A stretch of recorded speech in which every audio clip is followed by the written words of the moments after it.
an AMI digital exclusive. Hi, my name's Giuffria. I am an actress who happens to have a disability, and I'm also a public speaker. I'm here today at South by Southwest. We've been talking about bionics and the future of the human body and like what we're doing with it in the future and how things are going to go. Obviously, I wear really cool tech. I wear a bionic hand, also called a Myoelectric multi-articulating hand. It's the Bionic V3, which kind of sounds like a car, right? But we've gotten to that point in tech. You know, before there was only like one kind, and now we have several options to choose from, different models. This is the first ever small size hand, you know, and being a female, I had to choose from before these massive size hands that looked like I was wearing a boxing glove if I wanted the function. And only 3 years ago did this hand come out, and I was able to have this one that not only looks cool, but fits my size. And when I say looks cool, obviously my hand's all modular. I have different cool things. So I have my multi-articulating hand, right, which means I have multiple grip patterns that I can control. And those are controlled by my muscles. So it would actually be the muscles that you use to control your wrist. So it would be sensors that sit here and here inside of my socket. So I'm flexing those muscles, which allows me to move the hand or change the grip or rotate the wrist. Or spin it all the way around if I really want to. That's my fun party trick, right? I have different wrist options from flexion to lights to I have a tiny Bluetooth speaker. I have 3D printed covers that match my outfits. It's one of those things where, you know, originally all the old hands were this flesh color, which is great. For the people that want to wear that, that's fantastic. I think we should have the options. But over the last couple of years, they started to have these ones that didn't require the glove, that just looked tech.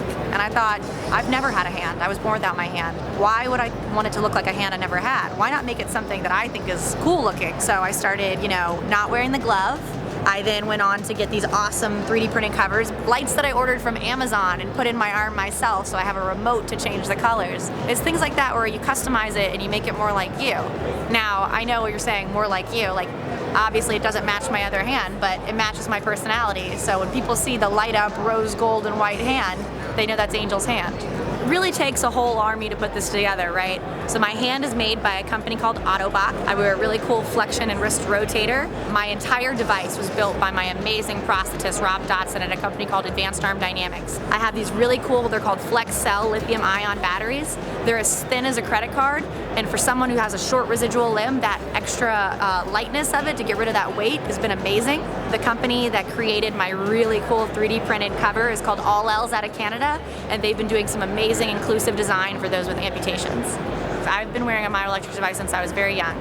So I've been through the progression of it, right? The frustration of the ones that didn't work the way I wanted it to. And we're still not exactly there, right? There's still room to grow. There's still so much happening in the future. But this device has allowed me much more independence. With this, it takes much less time and nobody asks if I need help.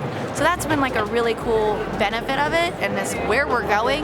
There are so many things coming out that have me so excited about the things that are going to be modular and addable, and things that are more so fashion, and things that are more so functional. New ways to control the devices, which are going to be great for people who have less limb than I do as we move up.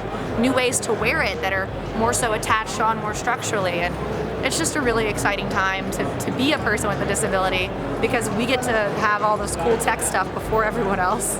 So it's really cool. It's for the first time they actually have touchscreen compatible palps, which means that I can actually use my iPhone with my hand now, which is something that people don't normally think of. Also, I have this really cool thumb that's positionable from opposed to unopposed, and these links that are designed to break if I put too much pressure on it, which is great because before when they broke, it was a motor issue, and then I didn't have my hand for like weeks.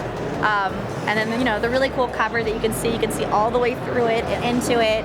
I can actually do my, you know, modular stuff where I can take off my hand as well as switch out the cover so you can see inside of it. You can see the lights, you can see the charger, you can see all the things that are internal. And it's really easy in the morning to just get dressed, right? Slide on the cover I want, turn on the lights, pop on my hand, right? And then I'm just ready to go. South by Southwest has been amazing so far. There's been so many people that have been really interested in talking about disability and inclusion and technology. So I've had a lot of fun, and thanks so much. Bye. Visit ami.ca for more accessible media.